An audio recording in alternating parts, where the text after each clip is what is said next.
뉴스에 페트로달러 시대가 막을 내린다는 이야기가 나오더라고요. 페트로달러? 뭐야, 무슨 돈의 이름이야? 이렇게 생각하시는 분들도 있을 것 같아서 만들어 보았어요. 그럼 지금부터 그 이야기 들어가 봅시다.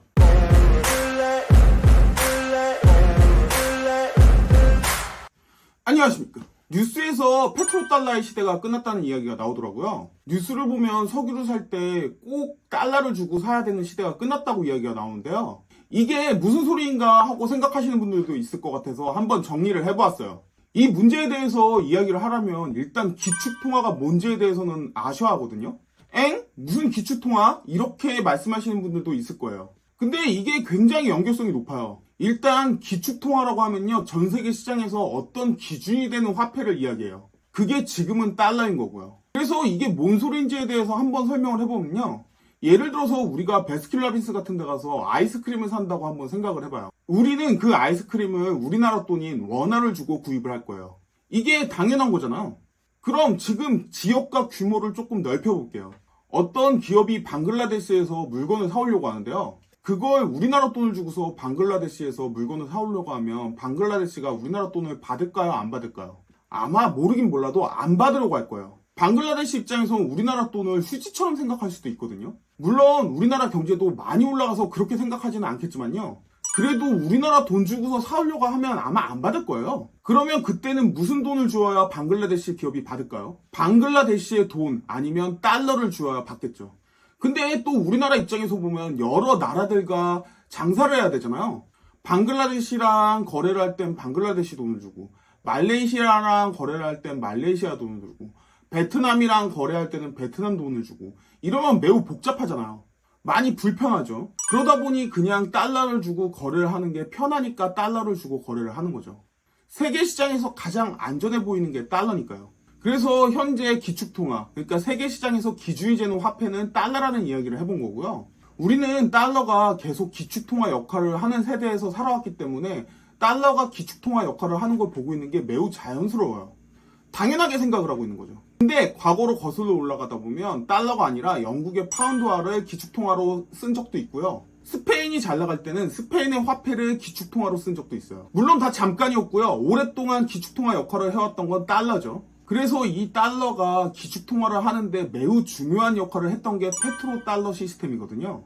쉽게 말해서 석유를 구입할 때 무조건 달러로 구입을 해야 된다, 이렇게 못을 박아 놓은 거예요. 그러니까 우리나라 원화 들고 가면 아예 못 산다고 못을 박아 놓은 거죠. 이렇게 미국과 사우디가 협약을 맺은 게 페트로달러 시스템이거든요. 이 페트로달러 시스템은 달러가 기축통화를 하는데 매우 중요한 역할을 해왔어요. 왜냐하면 석유는 정말 귀중한 자원이거든요. 석유가 없으면 사실상 현재의 경제가 굴러가지를 않아요. 근데 그 석유를 달러로만 결제를 해야 된다고 하니까 달러의 가치가 당연히 올라갈 수밖에 없는 거죠. 그런 중요한 역할을 했던 협약이 지금 없어진다는 이야기예요. 사실상 정확한 건 알 수 없지만 미국이나 사우디 입장에서 이 협약을 계속 지속할 필요성을 못 느낀 것 같아요. 그러면 왜 이렇게 되어졌는지에 대해서 한번 이야기를 해봐야 될 것 같은데요.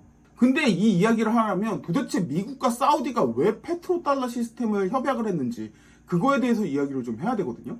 그리고 이 이야기를 하려면 달러가 어떻게 기축통화가 되었는지 이 이야기도 좀 해야 될 것 같아요. 그래서 결국에는 역사 이야기를 좀 해봐야 될 것 같거든요.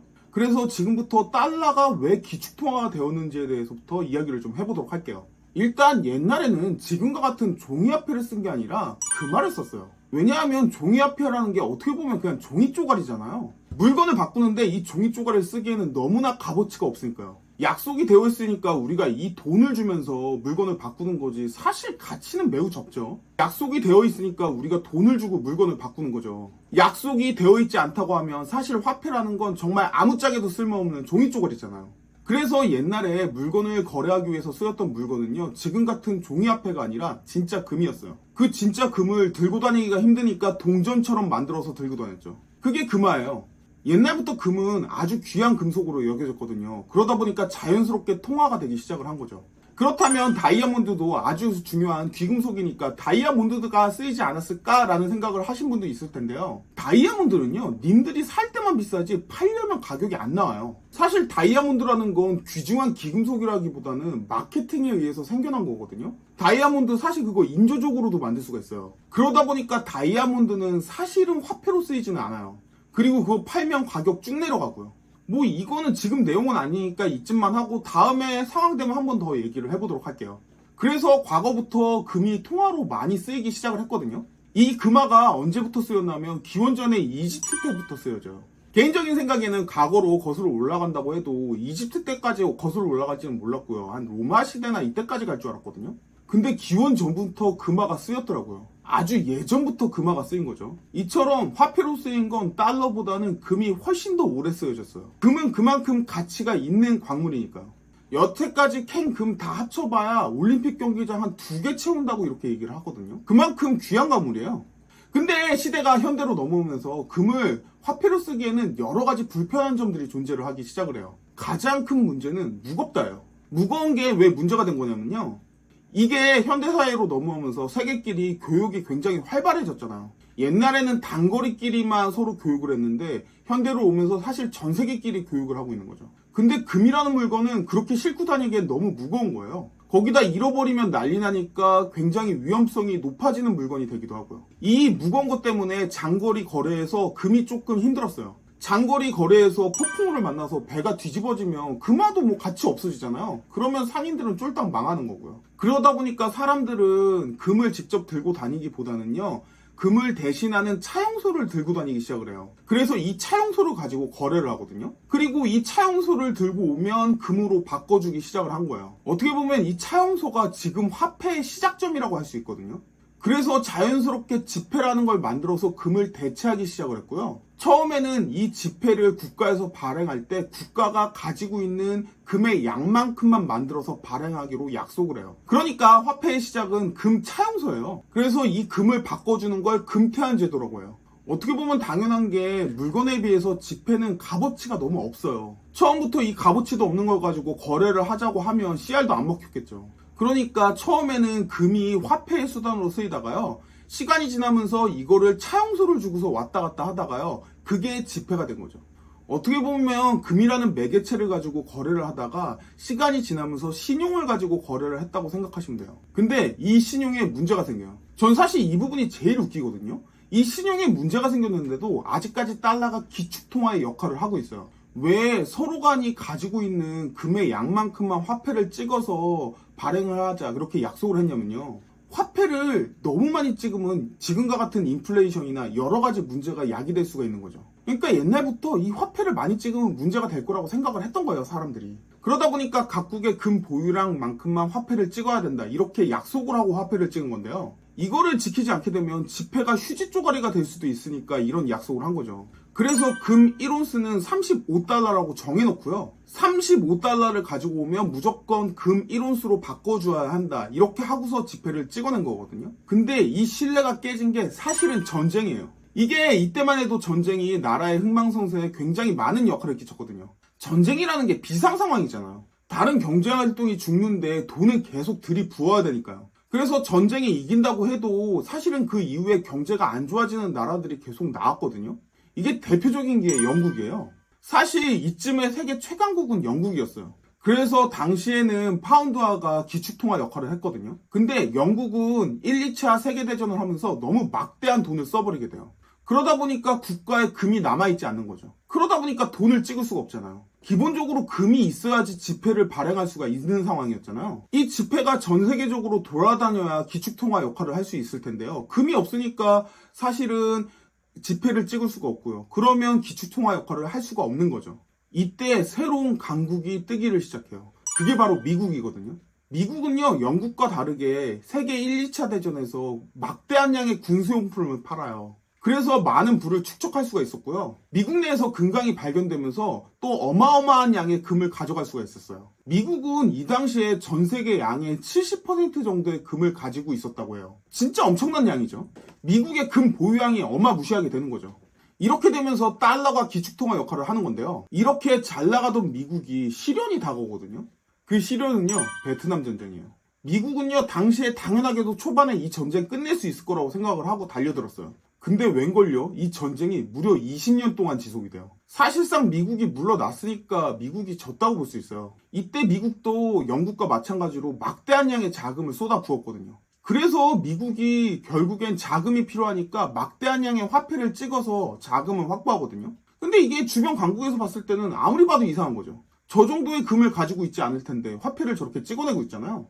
이런 상황이 뻔히 보이다 보니까 유럽의 각 국가들은요, 미국한테 가서 금 달라 하면서 지폐를 내게 돼요. 이런 게 너무 뻔히 보이다 보니까 유럽의 각국들이요, 미국에 달려가서 달러를 주면서 금으로 바꿔달라고 이야기를 하거든요. 유럽 입장에서는 분명히 돈이 그 정도가 있을 것 같지가 않은데 달러를 계속 찍어내고 있잖아요. 거기에 대한 미국 정부의 입장이 정말 황당했거든요. 그 입장이 뭐였냐면요, 못 바꿔줘, 이거였어요.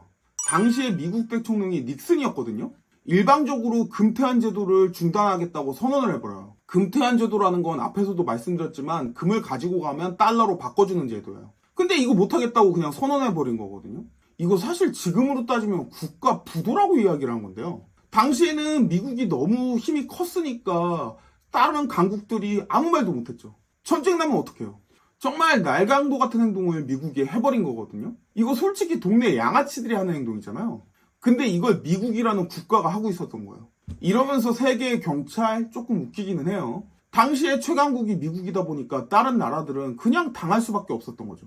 베트남 전쟁에서 실패한 미국이지만 그래도 아직까지는 세계 최강국이었어요. 그러다 보니까 여러 유럽의 강국들도 조심할 수밖에 없는 거죠. 결국 그렇게 조용히 그냥 합의를 하고 넘어갈 수밖에 없었는데요. 하지만 아무래도 그렇게 강제로 조약을 깨다 보니까 달러의 위상이 흔들릴 수밖에 없었어요. 여기에서 미국이 아이디어를 낸 게 페트로달러 시스템이에요. 페트로라는 건 석유라는 뜻이고요. 달러는 말 그대로 달러잖아요. 페트로달러.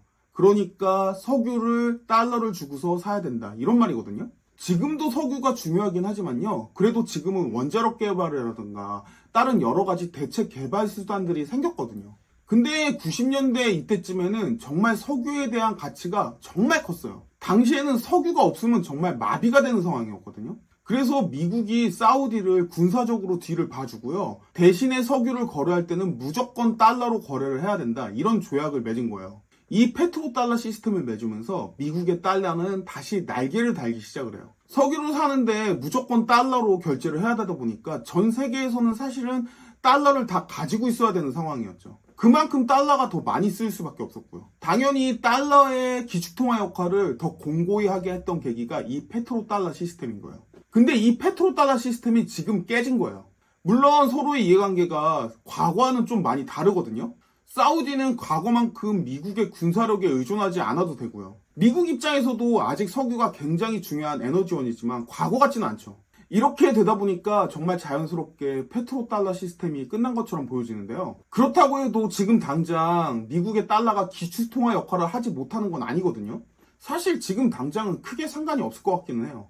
다만 러시아와 우크라이나 전쟁에서 러시아를 제재했던 미국의 수단이 달러를 완전히 휴지로 만들어버린 거잖아요. 러시아가 가지고 있던 달러를요. 그냥 강제로 뺏어버렸죠. 이게 굉장히 강력한 경제 제재 수단이긴 하거든요. 돈이 없으면 결국엔 전쟁을 못해요. 근데 반대로 이야기하면 달러의 기축통화 역할을 낮추는 방법이기도 해요.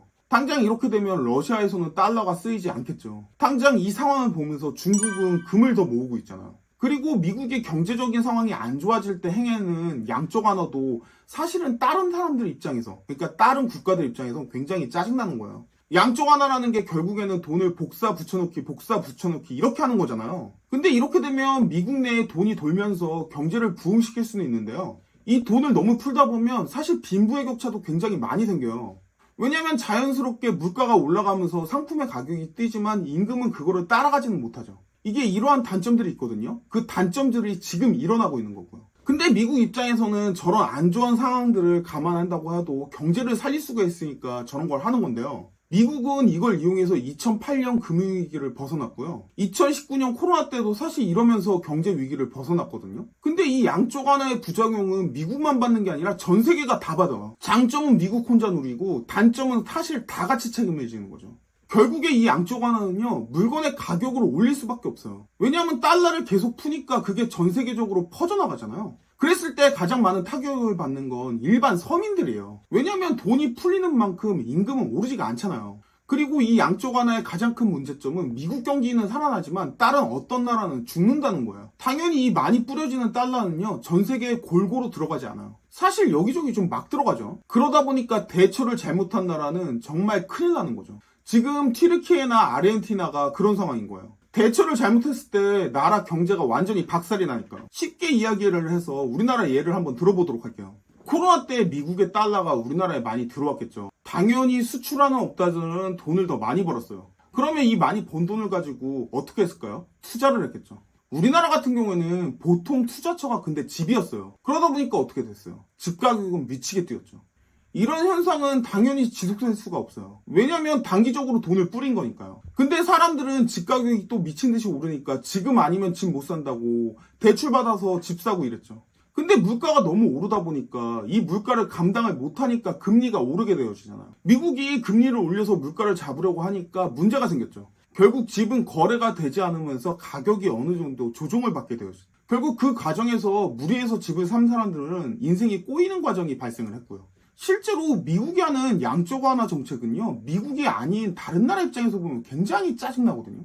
어떻게 흘러갈지 예측이 조금 안 돼요. 갑자기 시장에 돈이 급하게 늘어나니까요. 그만큼 사회가 급변하죠. 이걸 잘 이용하는 사람들은 엄청난 부를 가지게 되고요. 잘못 이용하는 사람들은 뭐 날아가는 거예요. 우리나라 입장에서는 집값이 오르니까 무리해서 풀대출 받아가지고 집 산 사람들이 그 사람들이 대처를 잘못한 거고요.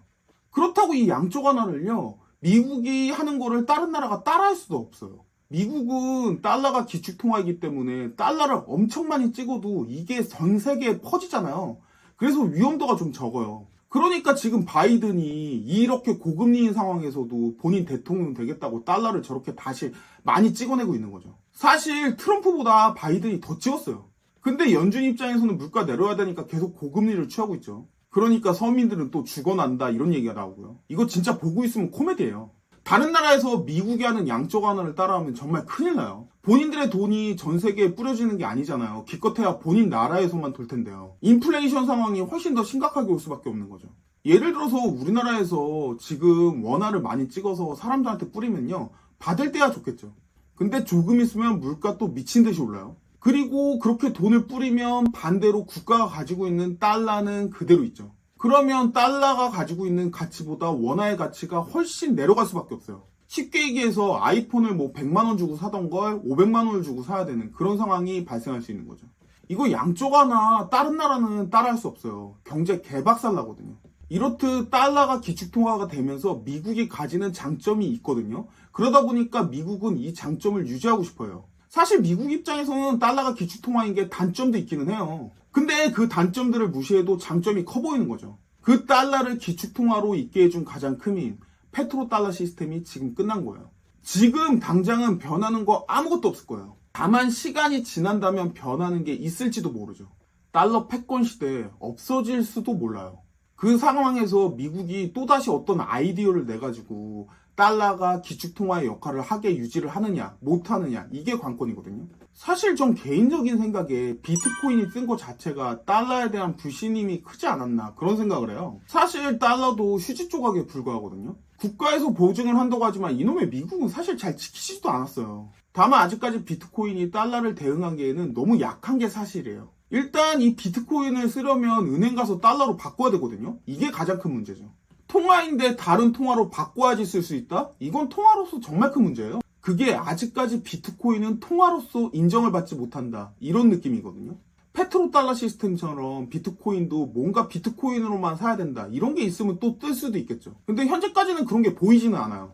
그러다 보니까 비트코인의 가격이 요동을 치는 거죠. 제가 볼 때는 아직까지 비트코인에 투자하기에는 좀 많이 미약한 것 같아요. 오히려 이거에 반대로 사기꾼들만 여기에 가서 달라붙어 있잖아요. 이러면 돈 번다, 이러면 돈 번다 그러면서 이거 다시 폭파시켜버리고요. 그러다 보니까 달러 패권 시대는 아직까지는 계속 이어지지 않을까 생각을 하는데요. 이게 점점 달러도 약해지고 있는 상황이거든요. 어떻게 될지는 정말 모르겠다는 생각도 살짝 들기는 해요.